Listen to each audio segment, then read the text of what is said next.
بسم الله الرحمن الرحيم الحمد لله رب العالمين والصلاة والسلام على أشرف الأنبياء والمرسلين وعلى آله وأصحابه أجمعين ومن تبعهم بإحسان إلى يوم الدين أما بعد.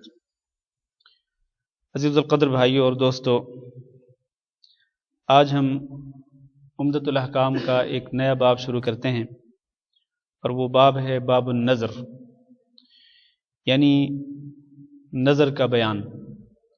اس باب میں جو احادیث ذکر کی جا رہی ہیں وہ احادیث نظر کے مسائل کے متعلق ہیں۔ اس سے پہلے ہم نے کتاب الایمان والنذور شروع کی تھی، اس میں بھی بعض احادیث نظر کے متعلق گزر چکی ہیں، تو یہ ایک مستقل باب ہے نظر کے مسائل کے بارے میں۔ تو پہلی حدیث پڑھتے ہیں۔ عن عمر بن الخطاب رضی اللہ عنہ قال قلت یا رسول اللہ انی كنت نذرت في الجاهلية ان اعتكف ليلة وفي رواية يوما في المسجد الحرام قال فأوف بنذرك۔ جناب عمر بن خطاب رضی اللہ تعالیٰ عنہ بیان کرتے ہیں کہ میں نے کہا یا رسول اللہ، اے اللہ کے رسول صلی اللہ علیہ وسلم، انی کنت نذرت فی الجاہلیہ، میں نے جاہلیت کے دور میں نظر مانی تھی، یعنی اسلام قبول کرنے سے پہلے میں نے جاہلیت کے دور میں ایک نظر مانی تھی۔ تو وہ نظر کیا تھی؟ وہ یہ تھی ان اعتکف لیلۃ، کہ میں ایک رات اعتکاف بیٹھوں گا، وفی روایت یومن، اور ایک روایت میں لفظ یومن کا ہے، یعنی ایک دن اعتکاف بیٹھنے کی میں نے نظر مانی تھی، ایک رات یا ایک دن، دو مختلف روایات ہیں۔ کہاں اعتکاف بیٹھوں گا؟ ایک رات یا ایک دن، فی المسجد الحرام، مسجد حرام میں۔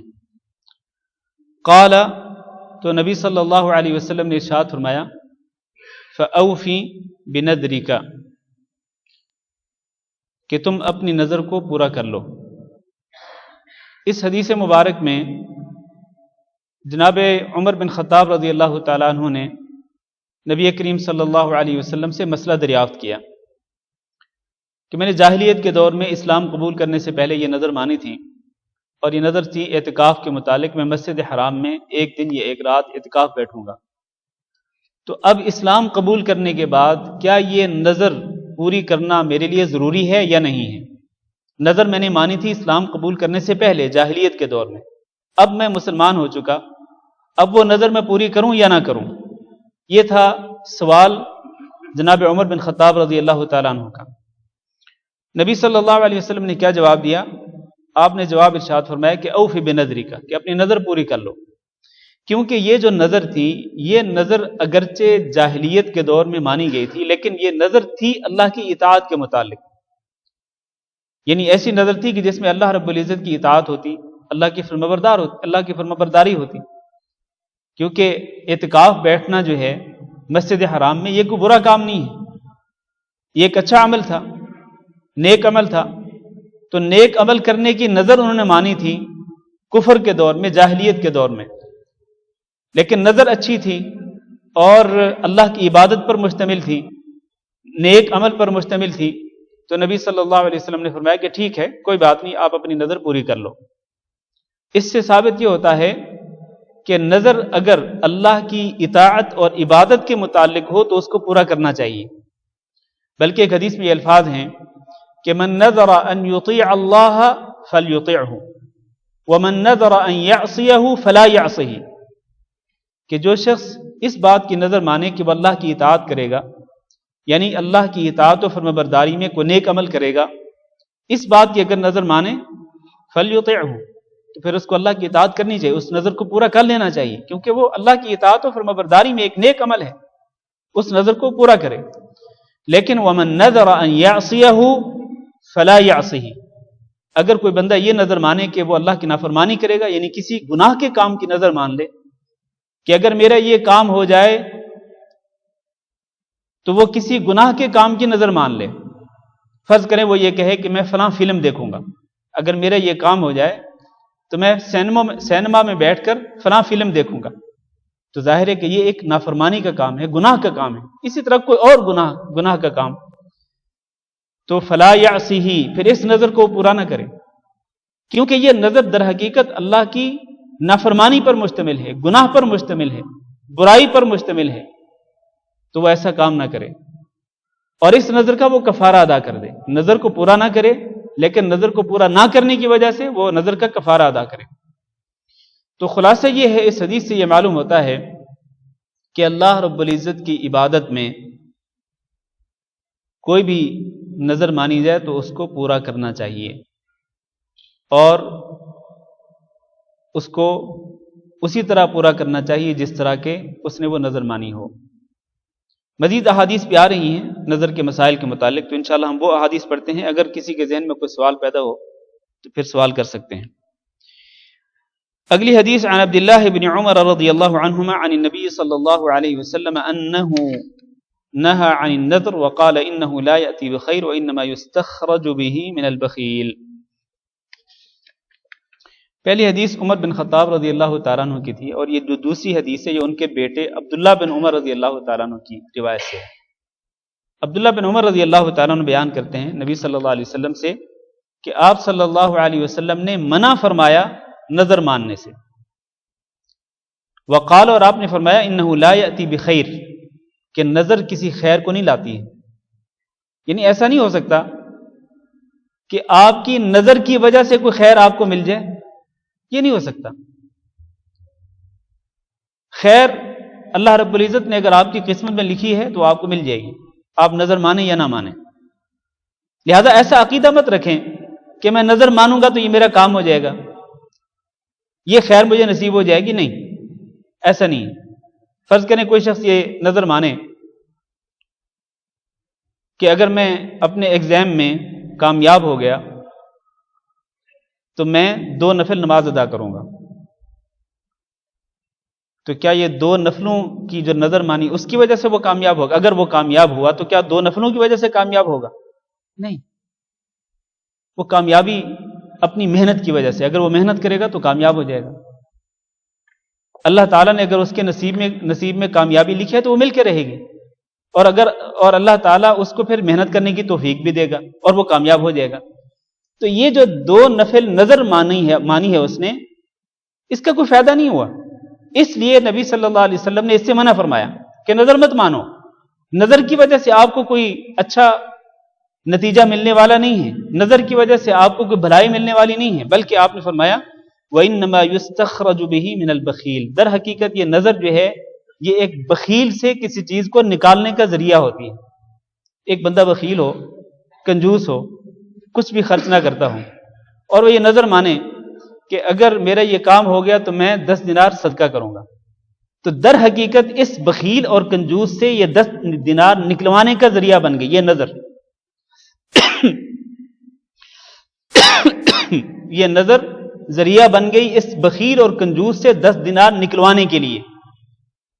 وہ بخیلی اور کنجوسی کر رہا تھا تو نظر مان بیٹھا، اب نظر ظاہر پوری کرنی ہے تو نظر کے ذریعے اس کو 10 دینار دینے پڑیں گے، تو اس لیے نبی صلی اللہ علیہ وسلم نے نظر ماننے سے منع کر دیا کہ نظر مانو ہی نہیں، نظر کی وجہ سے آپ کو کوئی بھلائی ملنے والی نہیں، کوئی اچھا نتیجہ ملنے والا نہیں ہے۔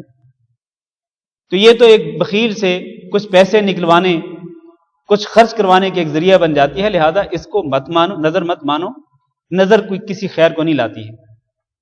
تو اس لیے رسول اکرم صلی اللہ علیہ وسلم نے اس نظر سے منع فرما دیا۔ لیکن اگر کوئی شخص اگر نظر مانے بھی، فرض کریں کوئی شخص اگر نظر مانتا ہے، جس طرح میں نے پہلے حدیث بیان کی کہ من نظر ان یطیع اللہ فلیطیعہ، نظر ایک شخص نے مان لی اگر تو پھر اس کو پورا کرنا پڑے گا، بشرط یہ کہ وہ نظر صحیح ہو، اللہ کی عبادت کے متعلق ہو، نیک عمل کے متعلق ہو، کسی گناہ کے متعلق نہ ہو۔ اگر اچھی نظر مان لی ہے تو پھر اس کو پورا کرنا پڑے گا۔ اگلی حدیث عن عقبة بن عامر رضی اللہ عنہ قال نذرت اختی ان تمشي الى بیت اللہ الحرام حافیة فامرتنی ان استفتی لها رسول اللہ صلی اللہ علیہ وسلم فاستفتیته فقال لتمشي ولتركب۔ عقبہ بن عامر رضی اللہ تعالیٰ عنہ بیان کرتے ہیں کہ میری بہن نے نظر مانی، کیا نظر مانی؟ ان تمشی الی بیت اللہ الحرام حافیۃ، کہ وہ پیدل چل کر ننگے پاؤں مسجد حرام کی طرف، بیت اللہ شریف کی طرف جائے گی۔ یہ نظر اس نے مان لی کہ اگر یہ میرا کام ہو گیا تو میں بیت اللہ شریف تک کا جو سفر ہے نا، یہ ننگے پاؤں پیدل کروں گی۔ اب اللہ کی طرف سے وہ کام ہو گیا، اب یہ بیچاری مشکل میں پڑ گئی۔ وہ کام ہونا تھا اللہ کی طرف سے ہو گیا، اب یہ مشکل میں پڑ گئی کہ اتنا لمبا سفر وہ کیسے ننگے پاؤں چل کر پیدل کرے۔ اب مسئلہ پوچھنے لگی، جس طرح کہ یہاں پر ہوتا ہے نا، کئی لوگ مسئلہ پوچھنے سے پہلے ہی کوئی کام کر لیتے ہیں، جب مشکل میں پھنس جاتے ہیں تو پھر مولوی صاحب کو فون کرتے ہیں کہ مولانا یہ غلطی ہو گئی، یہ مسئلہ ہو گیا، تو اب ہمیں بتائیے کہ اس کا حل کیا ہے۔ تو مولوی صاحب جو ہیں وہ بعد میں یاد آتے ہیں جب مشکل میں پھنستے ہیں۔ او بھائی مولوی صاحب سے پہلے ہی پوچھ لو، مشکل میں پھنسنے سے پہلے ہی سوال کر لو۔ انما شفاء العی السؤال، ایک پیاسے آدمی کی جو علمی طور پر پیاسا ہو، اس کے پاس علم نہ ہو، اس کی پیاس بجھانے کا ذریعہ کیا ہے کہ وہ سوال کرے۔ فاسألوا اہل الذکر ان کنتم لا تعلمون، اگر تمہیں علم نہیں ہے تو کیا کرو؟ اہل علم سے سوال کر لو، علماء سے پوچھ لو مسئلہ۔ تو نادانی میں، لا علمی میں ایک کام کر بیٹھتے ہیں، پھر اس کے بارے میں سوال کرتے ہیں، تو یہ غلط طریقہ ہے۔ تو اس عورت سے بھی یہی کام ہوا، یہ نظر مان بیٹھی کہ وہ پیدل ننگے پاؤں پیدل چل کر بیت اللہ شریف میں جائے گی۔ اب اس کا جب کام ہو گیا تو پھنس گئی، پریشان ہو گئی۔ فَأَمَرَتْنِي، عقبہ بن عامر کہتے ہیں کہ انہوں نے مجھے حکم دیا۔ اب مسئلہ پوچھنے میں ظاہر ہے ہچکچا رہی تھی، رسول اکرم صلی اللہ علیہ وسلم سے براہ راست نہیں سوال کرنا چاہتی تھی، تو کہتے ہیں کہ مجھے میری بہن نے حکم دیا ان استفتي لها رسول اللہ صلی اللہ علیہ وسلم، کہ میں اس کے لیے فتویٰ طلب کروں رسول اکرم صلی اللہ علیہ وسلم سے کہ اب کیا کیا جائے۔ فاستفتيته، عقبہ بن عامر کہتے ہیں کہ میں نے فتویٰ طلب کیا، آپ صلی اللہ علیہ وسلم سے فتویٰ طلب کیا کہ اب میری بہن نے اس طرح نظر مانی تھی، اب وہ کام تو ہو گیا لیکن اب وہ بیچاری نہیں جا سکتی ہے ننگے پاؤں پیدل چل کر، تو کیا کرے اب؟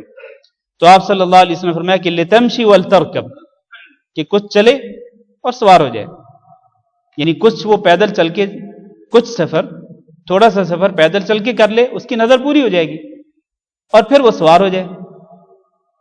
تو اس طرح اس کا مقصد، اس کی نظر بھی پوری ہو جائے گی اور اس کا مقصد بھی پورا ہو جائے گا۔ تو اس طرح رسول اکرم صلی اللہ علیہ وسلم نے اس عورت کو اس کا حل بتلایا۔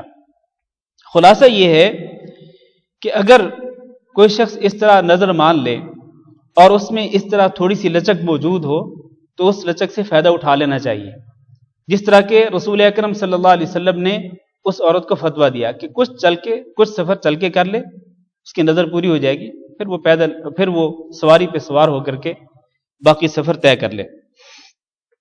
لیکن اس حدیث سے جو مسئلہ ثابت ہوتا ہے وہ یہ ہے کہ جس طرح میں نے پہلے بھی عرض کیا کہ اگر کوئی شخص، مرد ہو یا عورت، اللہ رب العزت کی اطاعت کرنے کی نظر مان لے، عبادت کرنے کی نظر مان لے، کسی نیک عمل کو سر انجام دینے کی نظر مان لے، تو وہ کرنا پڑے گا۔ نظر مانی ہے، ایک چیز آپ پر واجب نہیں تھی لیکن آپ نے خود ہی اپنے اوپر واجب کر لی، تو آپ اس پہ عمل کریں، اس کو پورا کریں۔ اگلی حدیث عن عبد الله بن عباس رضی اللہ عنہما انه قال استفتى سعد بن عبادة رسول الله صلی اللہ علیہ وسلم في نذر كان على امه توفيت قبل ان تقضيه قال رسول الله صلی اللہ علیہ وسلم فاقضه عنها۔ عبداللہ بن عباس رضی اللہ تعالیٰ عنہ روایت کرتے ہیں کہ حضرت سعد بن عبادہ نے رسول اللہ صلی اللہ علیہ وسلم سے فتویٰ طلب کیا ایک ایسی نظر کے بارے میں جو ان کی ماں پر تھی، یعنی ماں نے نظر مان لی تھی لیکن توفیت قبل ان تقضیہ، نظر تو مان لی لیکن نظر پوری کرنے سے پہلے ان کی موت آ گئی، وہ فوت ہو گئی نظر پورا کرنے سے پہلے۔ تو اب سوال یہ کیا سعد بن عبادہ رضی اللہ تعالیٰ عنہ نے کہ والدہ نے نظر مان لی تھی لیکن نظر پوری نہیں کر سکی، موت آ گئی، موت نے مہلت ہی نہیں دی، اب کیا کیا جائے؟ تو نبی صلی اللہ علیہ وسلم نے فرمایا فقضہ عنہا، تم اے سعد بن عبادہ تم اس کے بیٹے ہو، لہذا تم اس کی طرف سے اس نظر کو پورا کر دو۔ یہ حدیث اس بات کی دلیل ہے کہ اگر کوئی شخص نظر مان لے اور وہ مرنے سے پہلے اس نظر کو پورا نہ کر سکے، اس کی موت آ جائے، تو اس کے ورثاء پر لازم ہوگا کہ وہ کیا کریں؟ اس نظر کو پورا کریں، اس نظر کو پورا کریں۔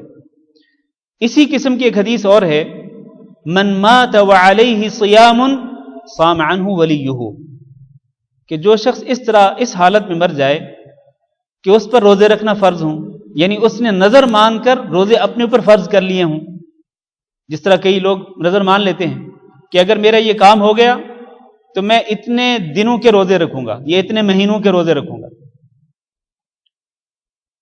تو اگر وہ روزے نہ رکھ سکے مرنے سے پہلے، موت آنے سے پہلے وہ اپنی نظر کو پورا نہ کر سکے، تو اب اس کی طرف سے یہ روزے کون رکھے گا؟ اس کے صام عنہ ولیہ، اس کے ولی کو، اس کے سرپرست کو، اس کے قریبی رشتہ داروں کو وہ روزے رکھنے پڑیں گے، کیونکہ نظر مانی تھی۔ تو بالکل یہی بات ہے کہ سعد بن عبادہ رضی اللہ تعالیٰ عنہ نے جو سوال کیا رسول اکرم صلی اللہ علیہ وسلم سے کہ ان کی والدہ نے نظر مان لی تھی لیکن نظر وہ پورا نہیں کر سکی، مرنے سے پہلے مر گئیں، تو آپ صلی اللہ علیہ وسلم نے ان کے بیٹے کو حکم دیا کہ وہ ان کی طرف سے نظر کو پورا کریں۔ آخری حدیث اس باب کی پڑھ لیتے ہیں۔ عن کعب بن مالک رضی اللہ عنہ قال قلت یا رسول اللہ ان من توبتی ان انخلع من مالی صدقة الى اللہ والى رسولہ فقال رسول اللہ صلی اللہ علیہ وسلم امسک علیک بعض مالک فهو خیر لک۔ کعب بن مالک رضی اللہ تعالیٰ عنہ سے روایت ہے، وہ کہتے ہیں کہ میں نے کہا اللہ کے رسول، ان من توبتی، بے شک میری توبہ میں سے ایک چیز یہ بھی ہے کہ ان انخلع من مالی، کہ میں اپنے مال سے دستبردار ہو جاؤں، اپنا پورا مال میں خرچ کر دوں، صدقۃ الی اللہ و الی رسولہ، اپنے پورے مال کو میں اللہ کے لیے صدقہ کر دوں اور اللہ کے رسول صلی اللہ علیہ وسلم کے حوالے کر دوں، وہ جہاں چاہیں اس کو خرچ کریں۔ یہ ان کی ایک قسم کی نظر تھی، کن کی؟ کعب بن مالک رضی اللہ تعالیٰ عنہ۔ اور آپ کو معلوم ہے کہ کعب بن مالک ان 3 صحابہ کرام میں سے ہیں کہ جن کی توبہ مؤخر کر دی گئی تھی جنگ تبوک میں پیچھے رہنے کی وجہ سے۔ جنگ تبوک میں کئی لوگ پیچھے رہ گئے تھے، کئی منافق تھے جو جان بوجھ کے نہیں گئے تھے، اور انہوں نے آ کے عذر بیان کیا رسول اکرم صلی اللہ علیہ وسلم کے سامنے، آپ صلی اللہ علیہ وسلم نے ان کے عذر قبول کر لیے۔ 3 صحابہ ایسے تھے جن کے پاس کوئی عذر نہیں تھا، انہوں نے صاف صاف آ کے اقرار کر لیا رسول اکرم صلی اللہ علیہ وسلم کے پاس کہ اے اللہ کے رسول، ہم بغیر عذر کے اس جنگ سے پیچھے رہے۔ نبی صلی اللہ علیہ وسلم نے ان کا معاملہ اللہ کے سپرد کر دیا، اور آپ صلی اللہ علیہ وسلم نے صحابہ کرام کو حکم دیا کہ ان کا بائیکاٹ کر دیں۔ چنانچہ ان 3 صحابہ کرام کا بائیکاٹ 40 دن تک جاری رہا، 40 دن یا 50 دن تک جاری رہا۔ تو 50 دن تک حتیٰ کہ ان کی بیویوں کو بھی ان سے جدا کر دیا گیا۔ پھر آخر کار اللہ رب العزت نے ان 3 صحابہ کرام کی توبہ قبول کی۔ اللہ نے فرمایا لقد تاب اللہ علی النبی والمہاجرین، اس سے اگلی آیت وعلی الثلاثة الذین خلفوا، اللہ تعالیٰ نے نبی کی توبہ قبول کر لی، مہاجرین کی قبول کر لی، انصار کی قبول کر لی، حتیٰ کہ 3 جن کی توبہ کو مؤخر کیا گیا تھا ان کی توبہ بھی قبول کر لی اللہ رب العزت نے۔ جب اللہ رب العزت نے ان 3 صحابہ کرام کی توبہ کو قبول کیا، ان میں سے ایک یہ کعب بن مالک بھی تھے، تو کعب بن مالک نے اس وقت اس بات کا اظہار کیا تھا کہ چونکہ اللہ تعالیٰ نے میری توبہ قبول کر لی ہے تو میں اس توبہ کی قبولیت پر اللہ رب العزت کا شکرانہ ادا کرنے کے لیے اپنا پورا مال صدقہ کرتا ہوں اللہ کی رضا کے لیے، اور اللہ کے رسول کے حوالے کرتا ہوں، وہ جہاں چاہیں اس کو فی سبیل اللہ خرچ کر لیں۔ جب یہ انہوں نے نظر مانی اور اس بات کا عہد کیا کہ وہ پورا مال اللہ کے لیے صدقہ کر دیں گے توبہ کی قبولیت پر شکرانہ ادا کرتے ہوئے، تو نبی صلی اللہ علیہ وسلم نے کیا فرمایا؟ فرمایا امسک علیک بعض مالک، کچھ مال اپنے پاس روک لو، فہو خیر لک، وہ تمہارے لیے بہتر ہے۔ کچھ مال روک لو جس کے ساتھ تم نے اپنی ضرورتیں پوری کرنی ہیں، اپنے گھر والوں کی، اپنے بیوی بچوں کی ضرورتیں پوری کرنی ہیں، تو کچھ مال اپنے پاس رکھ لو، سارے کا سارا مال صدقہ مت کرو، کچھ مال اپنی ضرورتوں کے لیے اور اپنے بیوی بچوں کے لیے روک لو، یہ تمہارے لیے بہتر ہے۔ اس حدیث سے جو مسئلہ ثابت ہوتا ہے وہ یہ ہے کہ اگر کوئی شخص یہ نظر مان لے، اور نظر ایک قسم کا عہد ہوتا ہے اللہ کے ساتھ، وہ نظر مان لے کہ اگر یہ میرا کام ہو گیا تو میں اپنا سارا مال صدقہ کر دوں گا، تو اس پر لازم نہیں ہے کہ وہ سارے کا سارا مال ہی صدقہ کر دے، نہیں، اس کے لیے ضروری ہے کہ وہ اپنے اور اپنے بیوی بچوں کی ضرورت کے لیے جو مال ضرورت ہو وہ اس کو رکھ لے اور باقی مال خرچ کر دے۔ اور یہی اللہ نے حکم بھی دیا ہے، وَيَسْأَلُونَكَ مَاذَا يُنْفِقُونَ، قل العفو، یہ سورۃ البقرہ کی تفسیر میں ہم پہلے پڑھ چکے ہیں. وَيَسْأَلُونَكَ مَاذَا يُنْفِقُونَ، یہ سوال کرتے ہیں آپ سے کہ وہ کیا خرچ کریں.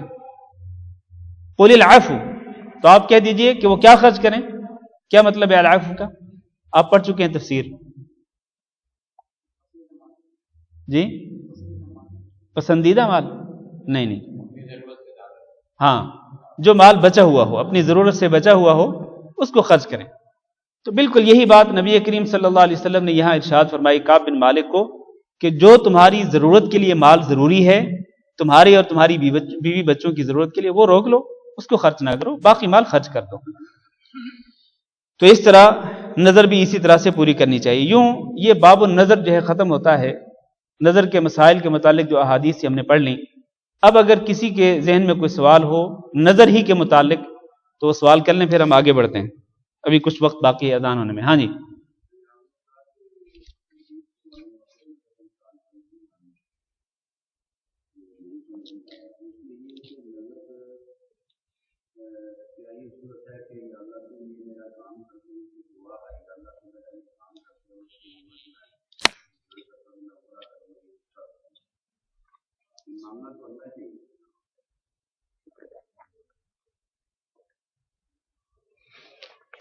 دیکھیں، جو حدیث ہم نے پڑھی ہے نا عبداللہ بن عمر رضی اللہ تعالیٰ عنہ کی، جو دوسری حدیث ہم نے پڑھی ہے کہ نبی صلی اللہ علیہ وسلم نے نظر ماننے سے منع فرمایا، اور آپ نے فرمایا کہ یہ نظر کسی خیر کو نہیں لاتی، یعنی اس کے نتیجے میں کوئی خیر نہیں ملتی آپ کو. یہ حدیث اس بات کی دلیل ہے کہ نظر ماننا شریعت کی نظر میں کوئی پسندیدہ عمل نہیں ہے. یہ کوئی پسندیدہ عمل نہیں ہے، لہذا نظر نہیں ماننی چاہیے. لیکن اگر کوئی شخص نظر مان لے، جس طرح آپ نے کہا کہ وہ نظر مانتے عمرہ کرنے کی، تو اس کو عمرہ کرنا چاہیے، نظر پھر وہ پوری کرنی چاہیے. بس شرط یہ ہے کہ وہ نظر کسی اچھے عمل کے متعلق ہو، اللہ رب العزت کی اطاعت و فرمانبرداری کے متعلق ہو. اور پھر یہ جو نظر ہے در حقیقت یہ ایک قسم کا عہد ہوتا ہے.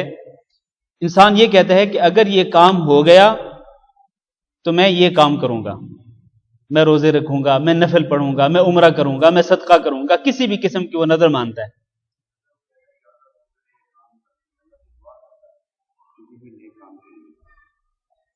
جی ہاں یہ نظر ہے نا، یہ بھی نظر ہے.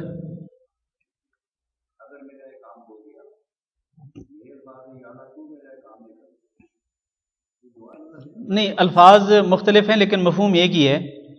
جو شخص یہ کہتا ہے نا کہ اگر میرا یہ کام ہو گیا، تو اس کا بھی اللہ پہ یقین ہوتا ہے کہ اگر اللہ کی طرف سے میرا یہ کام ہو گیا تو میں اللہ کا شکرانہ ادا کرنے کے لیے صدقہ کروں گا یا نفل پڑھوں گا یا عمرہ کروں گا. ٹھیک ہے، تو یہ اصل میں اللہ تعالیٰ کو کہنے کی ضرورت ہی نہیں ہے. اللہ تعالیٰ سے کیا اللہ تعالیٰ آپ کی نظر کا محتاج ہے؟ آپ کا کام کرنے کے لیے، آپ کو امتحان میں پاس کرنے کے لیے، آپ کا کاروبار چلانے کے لیے، آپ کے دیگر جو ضروریات ہیں، ضروریات کو پورا کرنے کے لیے کیا اللہ تعالیٰ آپ کی نظر کا محتاج ہے؟ نہیں. اس لیے آپ وہ نظر مانے بغیر ہی اللہ تعالیٰ سے مانگیں، اللہ تعالیٰ سے سوال کریں کہ اللہ میرا یہ کام کر دے. اللہ تو نہیں کرے گا تو کون کرے گا؟ ٹھیک ہے، اس کو اپنی دعا کو نظر کے ساتھ وہ مت لٹکائے، اس کو مت معلق کرے اس کو، بلکہ ایسے ہی اللہ تعالیٰ سے سوال کرے، اللہ تعالیٰ دے گا اس کو. ہاں جی یہ تو نظر کے مسائل کے متعلق نہیں ہے یہ سوال.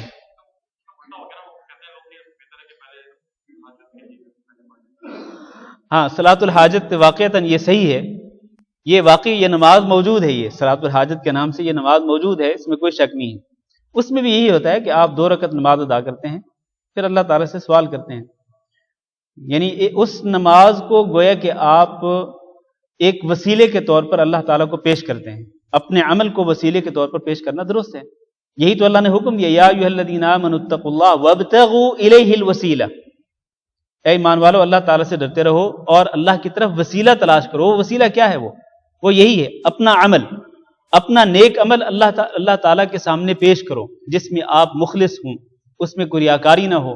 اخلاص کے ساتھ جو آپ عمل کریں وہ اللہ تعالیٰ کے سامنے پیش کریں. تو بالکل یہ جو 2 رکھتے ہیں صلاۃ الحاجت کے نام سے، یہ بھی آپ کے ذہن میں ایک حاجت ہوتی ہے، ایک ضرورت ہوتی ہے کہ میری یہ ضرورت پوری ہو جائے، میرا یہ کام ہو جائے.